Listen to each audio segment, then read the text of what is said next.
بسم اللہ الرحمن الرحیم۔ حضرت موسیٰ علیہ السلام ایک دن جنگل جا رہے تھے کہ آپ نے ایک جگہ ایک چرواہے کی آواز سنی۔ وہ اونچی اونچی کہہ رہا تھا، اے میرے جان سے پیارے خدا، تو کہاں ہے؟ میرے پاس آ، میں تیرے سر میں کنگھی کروں، تیرے سر سے جوئیں چگوں، تیرا لباس میلا ہو گیا ہے تو میں دھو دوں، تیرے موزے پھٹ گئے ہیں تو وہ بھی میں سی دوں، تجھے تازہ تازہ دودھ پلاؤں، تو بیمار ہو جائے تو تیری خدمت کروں، اگر مجھے معلوم ہو جائے کہ تیرا گھر کہاں پہ ہے تو تیرے لیے روز دیسی گھی اور دودھ لایا کروں، میری ساری بکریاں تجھ پہ قربان، اب تو آ جا۔ حضرت موسیٰ علیہ السلام اس چرواہے کے پاس گئے اور اسے کہنے لگے، ارے احمق، یہ ساری باتیں تو کس سے کر رہا ہے؟ چرواہے نے جواب دیا، اس سے باتیں کر رہا ہوں جس نے تجھے اور مجھے پیدا کیا، جس نے زمین اور آسمان بنائے۔ یہ سن کر حضرت موسیٰ علیہ السلام نے غضبناک ہو کر فرمایا، ارے بدبخت، تو ان بیہودہ باتوں سے کہیں کا نہ رہا، بجائے مومن کے تو کافر ہو گیا۔ خبردار، ایسی بے معنی اور فضول باتیں بند کر، تیرے اس کفر کی بدبو ساری دنیا میں پھیل گئی۔ ارے بے وقوف، یہ دودھ اور گھی ہم انسانوں کے لیے ہے، کپڑوں کے محتاج تو ہم ہیں، حق تعالیٰ ان حاجتوں سے بے نیاز ہے۔ اللہ تبارک تعالیٰ کبھی بیمار نہیں پڑتا، نہ اس کو خدمت کی ضرورت ہے، اور نہ ہی اس کا کوئی رشتہ دار ہے، اور نہ ہی اس کو کوئی کھانے پینے کی کوئی طلب ہے۔ توبہ کر اور اللہ سے ڈر۔ حضرت موسیٰ علیہ السلام کے یہ غیظ و غضب سے بھرے ہوئے الفاظ سن کر حضرت موسیٰ علیہ السلام نے جب ایسا کہا تو چرواہا تھر تھر کانپنے لگا اور اس کا چہرہ زرد پڑ گیا۔ چرواہا حضرت موسیٰ علیہ السلام سے کہنے لگا، اے اللہ کے پیغمبر، تو نے ایسی بات کہی کہ میرا منہ ہمیشہ کے لیے بند ہو گیا، اور مارے ندامت کے میری جان ہلاکت میں پڑ گئی۔ یہ کہتے ہی چرواہے نے سرد آنکھ کھینچی، اپنا گریبان تار تار کیا اور دیوانوں کی طرح اپنے سر پہ خاک اڑاتا ہوا وہاں سے چلا گیا۔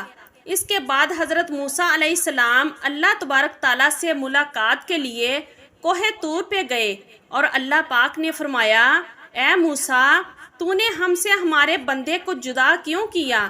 کہ دنیا میں جدائی کے لیے آیا ہے یا ملاپ کے لیے؟ خبردار، اس کام میں احتیاط رکھ۔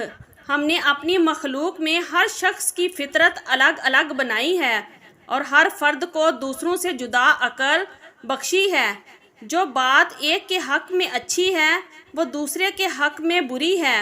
ایک کے حق میں نور اور دوسرے کے حق میں نار ہماری ذات پاکی اور ناپاکی سے مبر ہے۔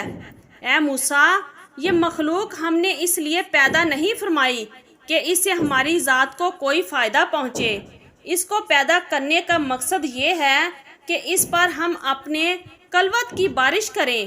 مداح کرنے والا خود ہی پاک صاف ہوتا ہے، ہم کسی کے قول اور ظاہر پر نگاہ نہیں رکھتے، ہم تو باطن اور حال دیکھتے ہیں۔ اے موسیٰ، حاجت مندوں کے آداب اور ہیں، دل جلوں کے آداب اور ہیں، اور جان ہاروں کے آداب اور ہیں۔ حضرت موسیٰ علیہ السلام نے جب اللہ پاک کا یہ فرمان سنا تو بہت پشیمان ہوئے اور بارگاہ الہی میں بہت ہی شرمندگی سے معافی مانگی۔ پھر آپ علیہ السلام نے اس بے چینی میں اس چرواہے کو ڈھونڈنے جنگل میں گئے۔ جنگلوں میں دیکھا، ہر جگہ دیکھا، لیکن چرواہے کا کوئی پتہ نہ چلا۔ حضرت موسیٰ علیہ السلام اس چرواہے کو ڈھونڈتے ڈھونڈتے اس قدر چلے گئے کہ پاؤں میں چھالے پڑ گئے، لیکن آپ نے تلاش جاری رکھی۔ آخر کار آپ اسے پا لینے میں کامیاب ہوئے۔ چرواہے نے آپ علیہ السلام کو دیکھ کر کہا، اے موسیٰ علیہ السلام، اب مجھ سے کون سی خطا ہو گئی ہے کہ یہاں بھی آپ پہنچے؟ حضرت موسیٰ علیہ السلام نے فرمایا کہ میں تجھے مبارک دینے کے لیے آیا ہوں، تجھے اللہ تبارک تعالیٰ نے اپنا بندہ فرمایا ہے، اور تجھے اجازت دی ہے کہ جو تیرے جی میں آیا کرے وہ بنا تکلف کہا کر، تجھے کسی ادب اور قاعدے کی ضرورت نہیں، تیرا کفر اصل دین ہے اور تجھے سب کچھ معاف ہے، بلکہ تیرے صدقے میں ہی تمام دنیا کی حفاظت ہوتی ہے۔ چرواہے نے آنکھیں بھر کر کہا، اے اللہ کے پیغمبر، اب میں ان باتوں کے قابل ہی کہاں رہا کہ کچھ کہوں۔ میرے دل کا خون ہو چکا ہے، اب میری منزل بہت آگے ہے۔ آپ نے ایسی ضرب لگائی کہ ہزاروں لاکھوں سال کی راہ طے کر چکا ہوں، میرا حال بیان کرنے کے قابل نہیں، اور یہ کچھ جو میں کہہ رہا ہوں اسے بھی میرا احوال نہ جاننے۔